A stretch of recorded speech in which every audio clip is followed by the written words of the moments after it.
Mata kuliah Critical and Creative Thinking bersama Ibu Sabina. Berpikir kritis membuat kita mampu menganalisis, mengevaluasi, dan mengambil keputusan yang tepat. Sementara berpikir kreatif membuka pintu untuk inovasi, solusi unik, dan ide-ide besar.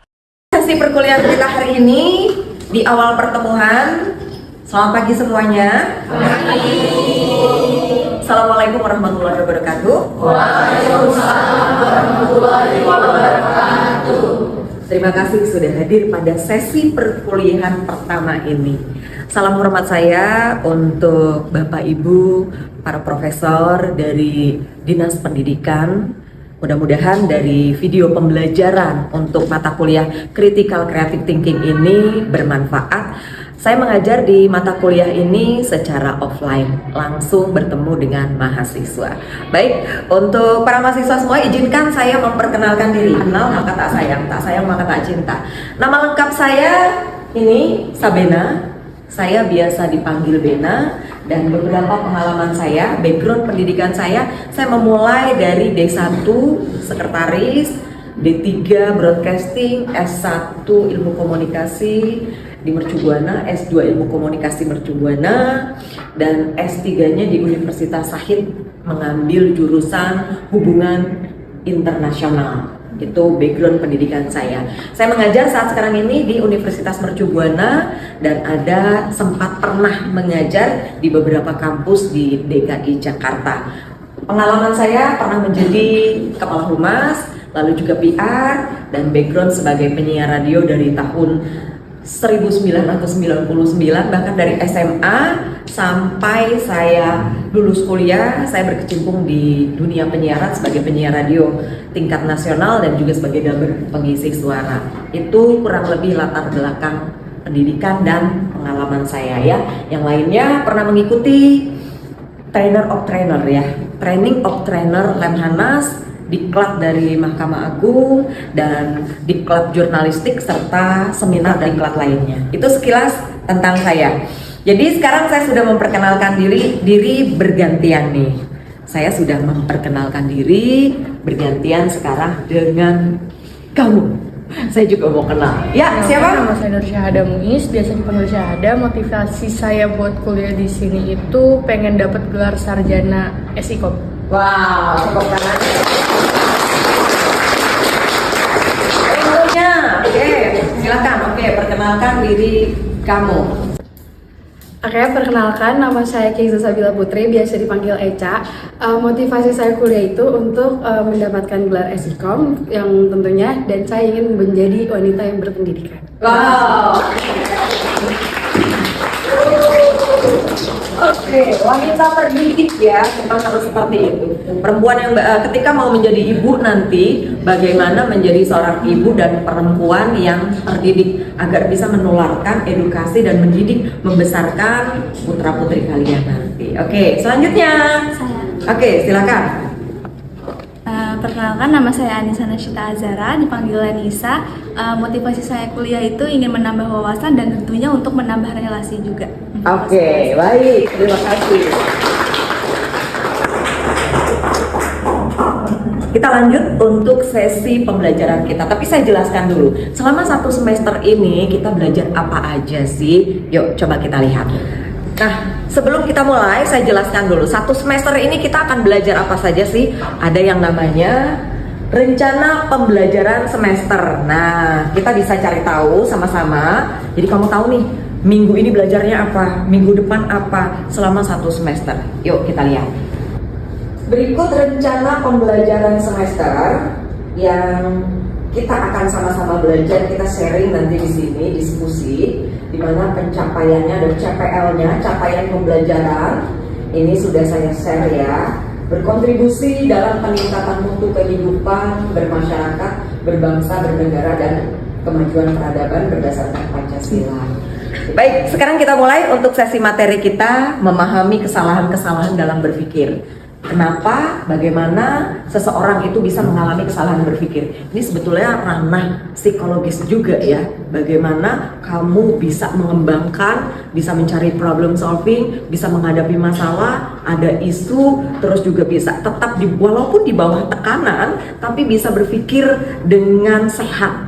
Jadi pikirannya tuh tetap jernih, hati-hati, tapi tetap kritis dan mampu mengatasi masalah walaupun di bawah tekanan. Karena kan saat sekarang ini ketika kamu nggak siap, ketika kamu mengalami banyak tekanan, sulit untuk mengambil sebuah keputusan, apalagi solusi ya. Oke, kita lanjut. Apa itu kesalahan berpikir? Nah, kita coba perhatikan. Di sini kesalahan berpikir itu bisa juga karena pola pikir yang menyimpang dari logika atau fakta. Terjadi secara tidak sadar, mempengaruhi bagaimana tindakan-tindakan kita. Contoh nih, ketika kamu mengalami kesalahan berpikir, logikanya nggak jalan. Contohnya sekarang ketika ada kasus-kasus video di media sosial, di-share, lalu kamu terima, ada temenmu yang share nih. Oke, di-share, siapa namamu? Desta share ke kamu siapa? Zahira. Terus langsung, oh iya, ini parah nih, ada mahasiswa nih. Oh iya, ada oknum ini nih, langsung share. Sementara itu belum tentu benar. Bohong, berita hoax. Gimana caranya agar tidak terjadi kesalahan berpikir, berasumsi liar? Maka cek dulu kebenarannya. Bener gak sih nih? Dicek dulu dari sumber website yang bisa dipercaya. Kalau memang itu sumbernya menyatakan institusi X melakukan tindak hal-hal seperti ini, cek dulu, tanya dulu. Jadi jangan mudah menyebarkan. Kalau nggak sempat ngecek, stop, cukup di kamu aja, nggak perlu disebarkan. Itu salah satunya mewaspadai diri kamu untuk terhindar dari kesalahan-kesalahan berpikir yang liar. Atau jangan sampai kamu, contoh nih, kamu punya pacar. Oh, ada yang udah punya pacar?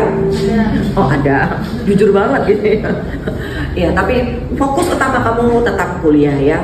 Kamu mendengar informasi, tadi kan, siapa tadi yang punya pacar? Siapa tadi? Siapa? Zahira. Tadi pacar kamu kan jalan sama siapa tadi? Siapa kamu namanya? Dwiko. Dwiko yang lihat pacar kamu jalan sama Dwiko juga sama ceweknya juga. Tapi kok yang jalan beda ya? Tapi dia sama cowok loh, gandeng-gandengan gitu. Terus ada dia cuma kebetulan mungkin yang cowok kamu sama temen cowoknya di jalan ada mobil langsung bro hati-hati gitu. Spontanitas narik gitu. Tapi dengan ada temen, iya nih gue foto loh, lihat deh di foto tuh ada fotonya lagi merangkul dari belakang. Karena nggak cek dulu, jadi bisa jadi kesalahan berpikir kamu. Jadi salah paham gitu ya kita bilangnya. Masa sih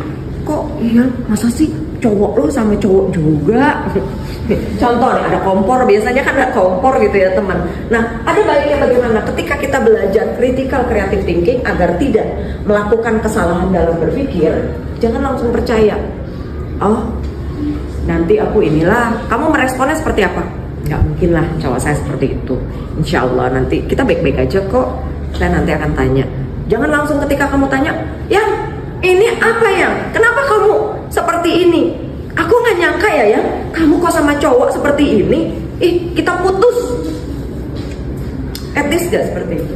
Kamu belum tahu kebenarannya. Jadi lebih baik kamu ajak bicara dua mata, jangan di depan teman-temannya, jangan di depan umum, tapi berbicara di tempat yang agak sepi lah gitu, nggak sepi banget sih ya, tapi maksudnya di tempat yang nggak di depan teman-temannya. Karena ketika kamu berbicara di depan teman-teman, ya satu, mempermalukan dia, kedua karena juga beritanya itu kan belum tentu benar.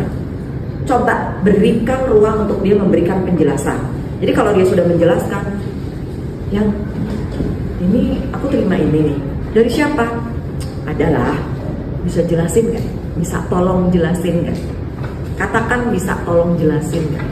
Terus beri dia kesempatan menjelaskan. Oh iya, tadi tuh aku lagi di jalan di depan sotok yang depan kampus. Kebetulan tiba-tiba tuh ada motor kenceng sama ada mobil ya. Jadi si X itu narik aku langsung. Aku nggak dengar dipanggil-panggil, jadi tiba-tiba dia spontan narikin gini aku loh ya, biar aku nggak kena. Untung aja aku ditolong sama dia. Kalau enggak kan aku nggak tahu deh, mungkin tuh aku udah kecelakaan karena motornya tadi kenceng banget ya.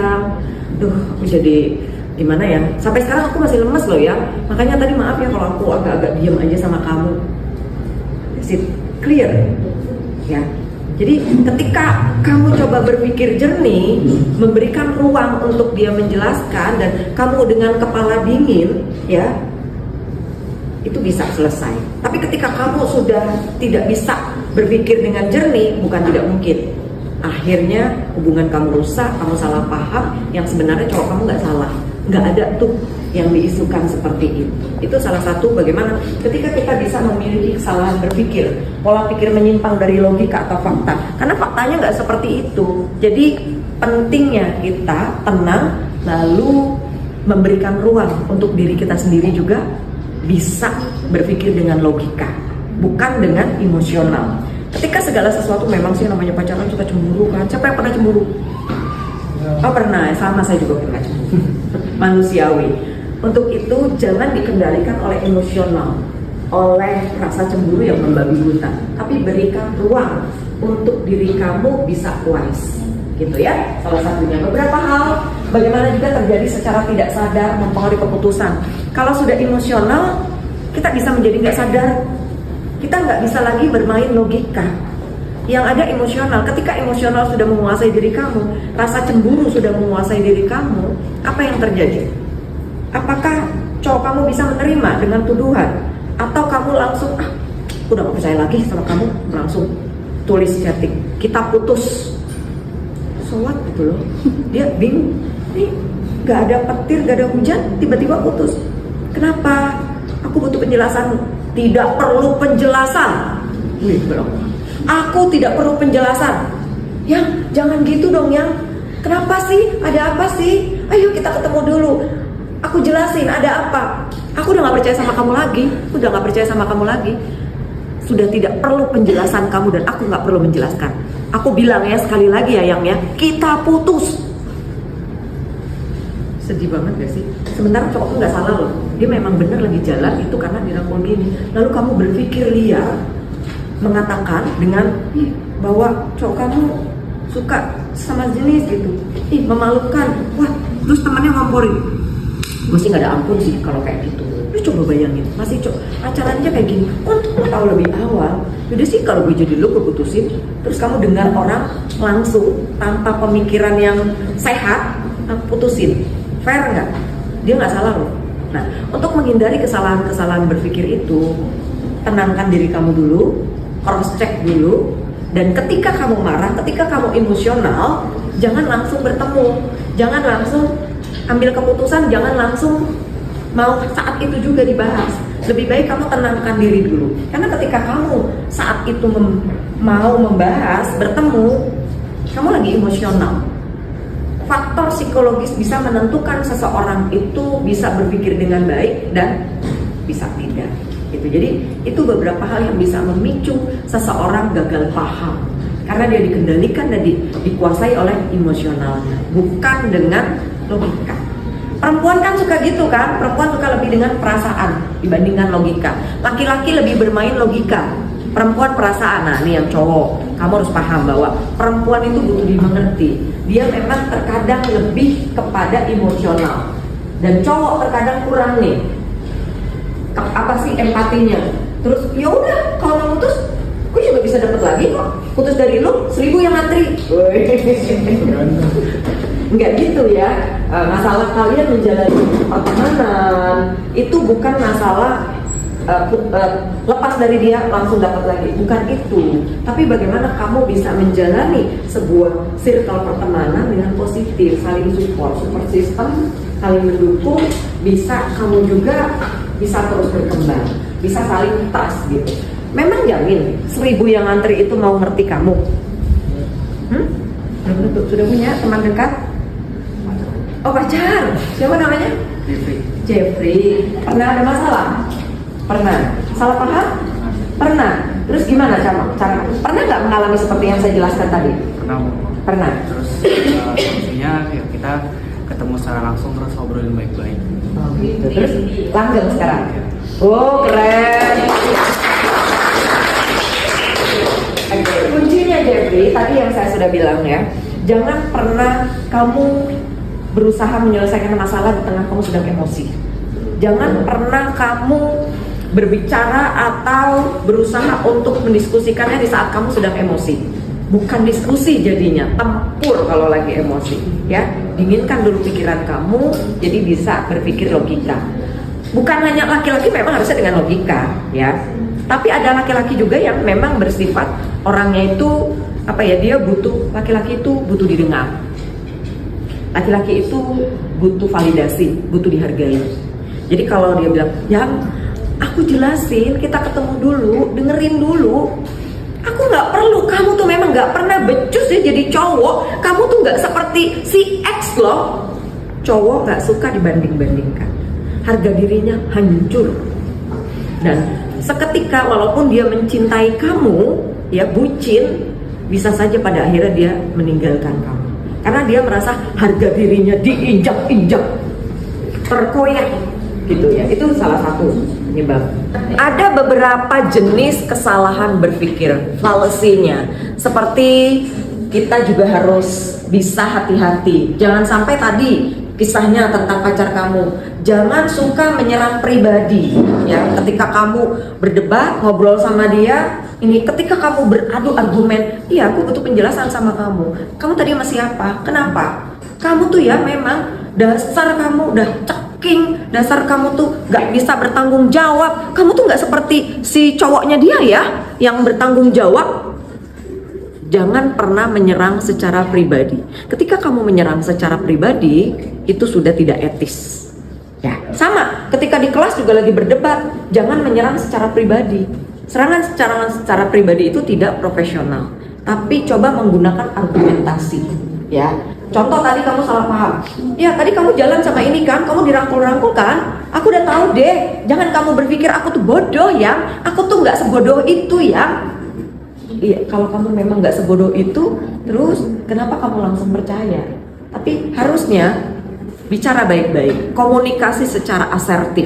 Komunikasi secara asertif itu tidak menghakimi, tapi memberikan peluang untuk dia menjelaskan dan kamu mendengarkan serta berbicara di tempat yang memang selayaknya, bukan di tempat-tempat ramai, di depan teman-temannya mempermalukan. Itu tidak seperti itu tidak elok, tidak asertif. Asertif itu bagaimana kamu memberikan ruang, menjelaskan, ya, mendengarkan dan tidak mempermalukan serta tidak menyerang pribadi. Ya, itu untuk bisa membangun bagaimana berpikir kritis, kreatif dan juga bisa menyelesaikan dari masalah. Oke, sekarang untuk tanya jawab ya, kalian boleh bertanya, kasih saran, kasih masukan setelah paparan materi tadi yang sudah saya sampaikan. Oke, sekarang siapa yang mau bertanya? Oke, baik, ini dulu ya. Aku mau nanya. Agak boleh lebih keras sayang suaranya. Mau nanya, bisakah orang yang memiliki mental block menjadi produktif dan kreatif? Oke. Bisakah orang yang mempunyai mental block bisa berpikir kreatif dan produktif? Oke, kita kasih kesempatan penanya berikutnya dulu, nanti saya jawab sekalian. Yuk, selanjutnya tadi sini. Ini, oke. Perkenalkan, nama aku Desta Salsa. Pertanyaannya itu, bagaimana syarat orang bisa menjadi pribadi yang lebih produktif lagi? Perkenalkan, nama saya Dwiko Divanto. Pertanyaan saya adalah, apakah dalam menciptakan ide kreatif ada kode etik yang perlu diperhatikan? Oke, kita lanjut ke penanya-penanya berikutnya. Tambah semangat, tepuk tangan dulu dong buat kita. Oke, baik, selanjutnya.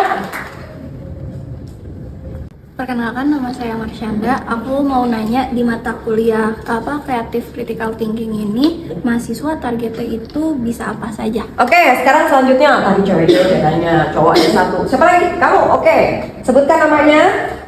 Perkenalkan, nama saya Muhammad Zaldi Arya Putra. Saya mau menanya, kenapa terkadang suka timbul kesalahpahaman dalam problem solving atau menyelesaikan suatu masalah? Oke, baik. Nanti saya jawab sekalian ya. Siapa lagi?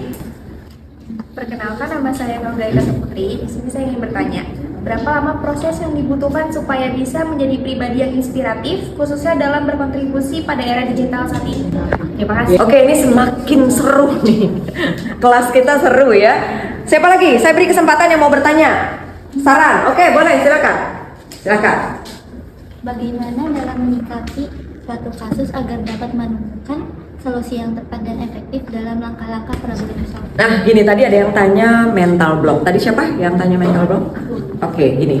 Mental block itu sebetulnya gangguan psikologis ya, dimana seseorang yang biasa mampu mengerjakan tugas-tugasnya, segala sesuatunya. Contoh, dia biasanya rajin, dia biasanya kreatif, tugas biasanya cepat diselesaikan, dia biasanya pinter gitu, dia biasanya suka datang, aktif di kelas, tapi tiba-tiba dia nggak mau ngelakuin itu semua.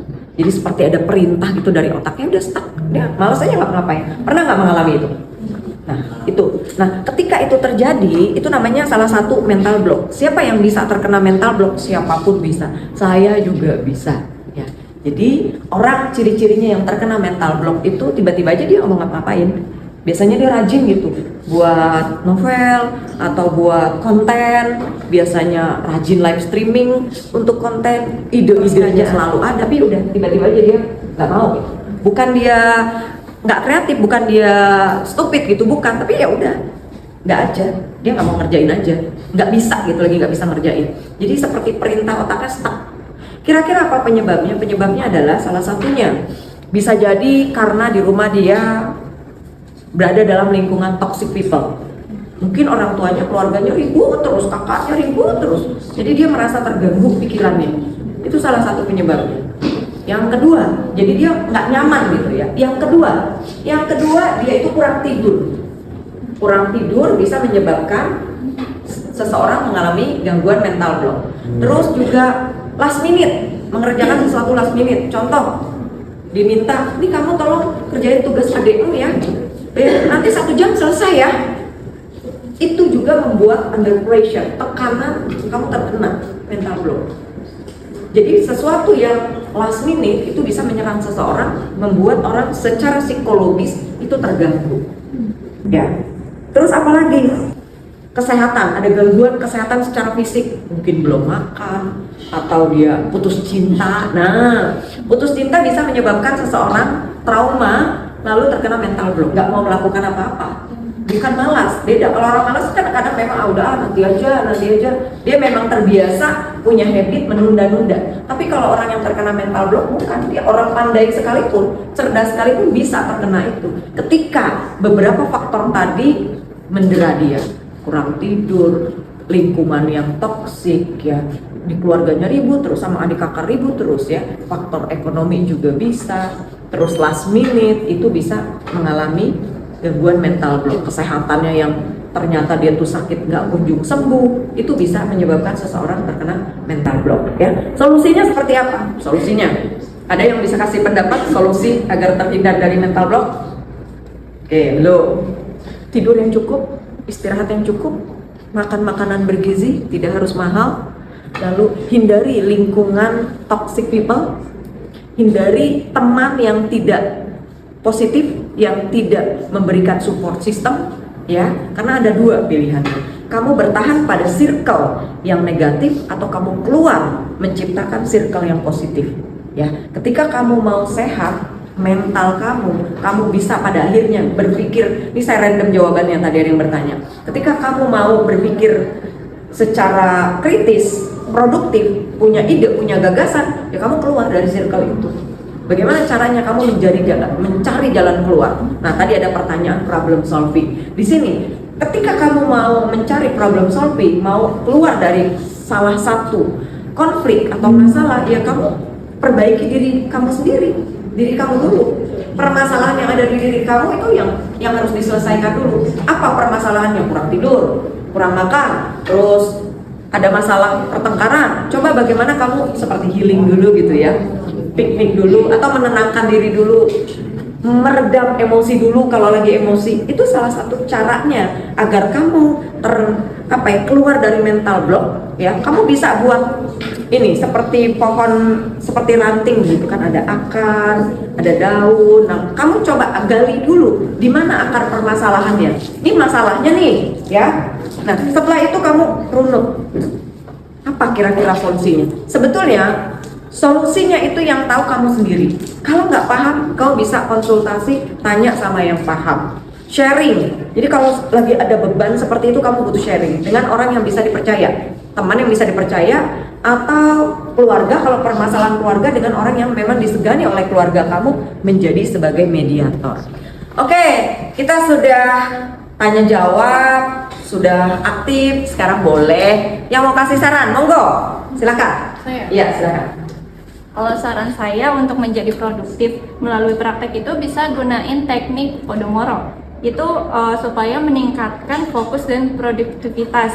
Jadi Pomodoro itu 25 menit kerja, terus 5 menitnya istirahat, diulang sampai 4 kali. Oke, good. Ya, jadi di sesi perkuliahan kita ini bukan hanya mendengarkan saja, kalian juga boleh kasih pendapat, kasih saran, kita sharing sama-sama. Ada lagi? Silakan. Oke. Perkenalkan, nama saya Tantia. Jadi saya akan memberi saran. Jadi saran saya agar seseorang dapat menjadi kreatif dan produktif itu seseorang perlu terbuka terhadap ide baru, rajin mencatat inspirasi, dan berani mencoba hal yang berbeda. Sementara itu, untuk produktivitas dapat ditingkatkan dengan mengatur waktu dan juga membuat prioritas. Oke, good. Ada lagi tadi? Yang mau kasih saran? Cukup? Oke. Baik. Terima kasih untuk sesi pertemuan kita hari ini. Cukup. Tadi sudah saya sampaikan beberapa hal-hal yang perlu kamu baca juga. Saya share di grup chatting WA kelas kita ya. Terima kasih sekali lagi untuk sesi perkuliahan kita hari ini. Mohon maaf kalau ada yang kurang berkenan. Sampai ketemu lagi di Kamis depan. Wassalamualaikum warahmatullahi wabarakatuh. Waalaikumsalam warahmatullahi wabarakatuh.